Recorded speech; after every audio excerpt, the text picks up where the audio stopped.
YouTube, how you doing? Murph here bringing you another product review. Today's review is going to be on both the Glorious Model O- and D- wireless gaming mice just released by Glorious. And these are the follow-on to the full-size Model O and Model D wireless gaming mice that were released earlier this year. And ultimately, these are very similar to those full-size versions, and we'll talk a little bit about that when we get into the specifications and all of that. But right now, we're going to start off as usual by talking about the design and the build quality. We'll start off with the Glorious Model O- wireless.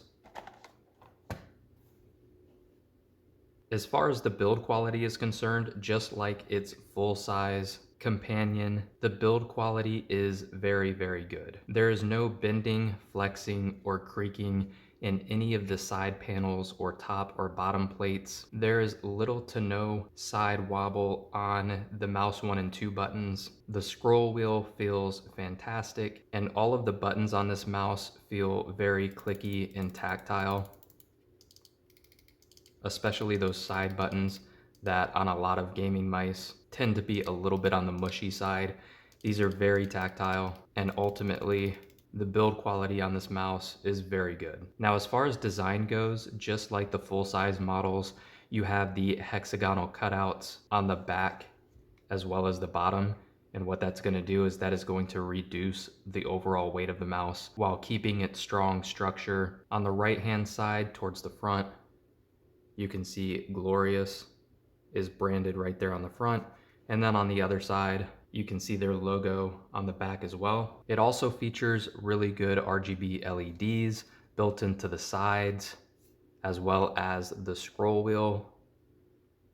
And it looks especially good at night because the light bleeds through the hexagonal cutouts in the back much better than it does during the day.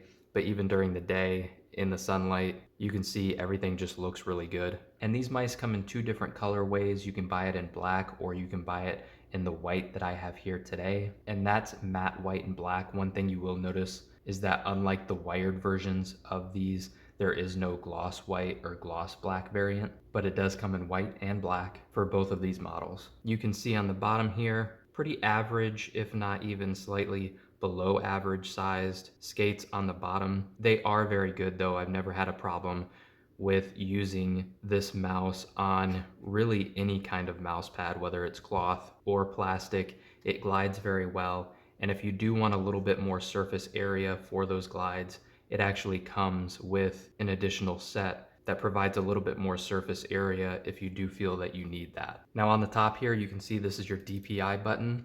We'll go ahead and power it on here. You've got the power switch on the bottom, and then you can see a little LED light here for your DPI settings. And you change that DPI setting using this button up top, and you can see it will change colors depending on what your setting is. And when we go into the software, I'll show you how to change the DPI itself and what color it corresponds to. But by default, I believe that yellow is 400, blue is 800, orange is 1600, and green is 3200. Now for the Model O- version, this mouse is 120 millimeters long, 58 to 63 millimeters wide, just depending on where you're measuring from. It is a little wider in the front and back. The height comes in at 35 millimeters, and the overall weight for this version is 65 grams. Now moving on over to the D-,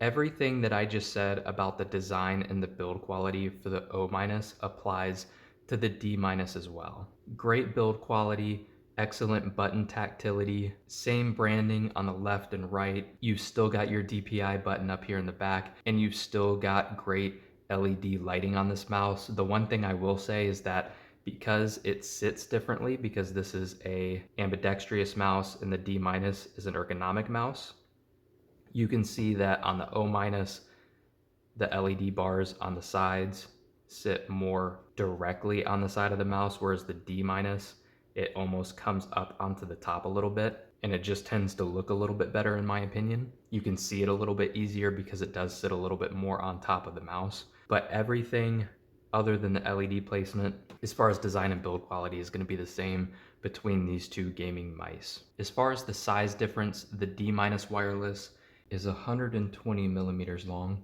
61 to 66 millimeters wide, again, just depending on where you're measuring from, and it sits 40 millimeters high, and it comes in at 67 grams. So it is slightly larger, and really the difference between the two just comes down to the overall shape of the mouse. You've got your ambidextrous design and your ergonomic design. That's really just going to come down to personal preference. I tend to go for just the basic ambidextrous design. I play with kind of a hybrid palm claw grip, and so for me, an ambidextrous mouse just fits my playstyle better. But if you like an ergonomic shaped mouse, this is a great one to use. Just to show you a little bit of a size comparison between the minus and the full size versions, here is a Glorious Model O- on the left versus the full size O wireless on the right, and then a D- on the left and the full size Model D on the right. Again, personal preference here. It's really just going to come down to your hand size and what kind of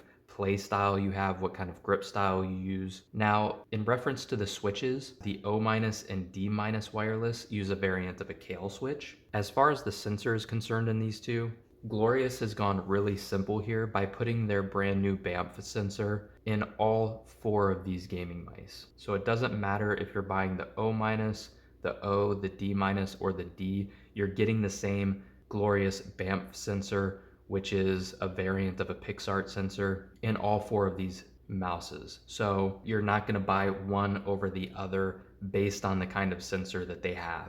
And this sensor is a very good one. It features 400 IPS tracking speed, up to 19,000 DPI, and up to 1,000 Hertz polling rate. And all 4 of these mice feature up to 71 hours of battery life. At this price point, it's really hard to complain about either of these wireless mice. One of the things I love about the Glorious mouse line is that it's really difficult to beat at this price. For $79.99 to get a gaming mouse of this quality is great. Alright, so once you download and open up the Glorious Core software, this is what you're going to be presented with. Once you plug in the wireless dongle into your PC, or you plug in the mouse via USB, you're going to see it here. We're going to click on whichever one you're using. In this case, it's going to be the D-, excuse me. And you can see down here the firmware version. If you need to update the firmware, you can do that here through the software. You can set up to 3 different profiles. And up here in the top right are going to be the main sections that you're going to be concerned with. Lighting, you can control your RGB functions or even turn the LEDs off in general. You can control the rate, which is simply just going to be the speed at which the LEDs change. I like to leave it at the default of 60%. And then brightness is interesting as well, because obviously this is where you're gonna control the brightness of the LEDs, but you can actually separate these out so that you can control the wired brightness from the wireless brightness independently of each other. And what that's gonna do is allow you to save a little bit of battery life. Let's say on wired mode, you wanna leave it at 100%, but when it's wireless, maybe you want it on 50%. That's gonna allow you to save a little bit of battery life if you wanna just control the wireless portion separately. Now, key binding, if you wanna change your key binds, this is where you're gonna do it here. And then performance, this is where you're gonna control your DPI settings, your liftoff distance and debounce time, as well as set your polling rate. Now, remember the lights on the bottom to tell you what your DPI settings are: yellow, blue, red, and green. That's where this comes into play here. So if you want to readjust your DPI settings, let's say I want to readjust my 800 DPI setting. I can change the color if I would like, but also down here on this graph, I can adjust what blue stands for. So I can adjust it to say 1,000 instead, and you can see it changed here and it changed down here as well. And I can adjust this all across the range from 100 to 19,000. I'm gonna leave it on the default of 800. I actually prefer to turn my red down to 1200. That's actually where I leave mine by default. And so that's how you adjust your DPI settings. Very easy to do. So that's how you adjust everything in the software. Now, who would I recommend these for? anyone looking for a wireless gaming mouse under $100 should definitely be taking a hard look at both of these. With that being said, that wraps up the review. I hope you guys enjoyed the video, found it useful. If you did, please make sure to hit the thumbs up button on this video. Also, if you guys would like to continue seeing content like this, make sure to subscribe to the channel and turn on notifications so that you can be notified of when I post new content. And YouTube, we'll catch you later.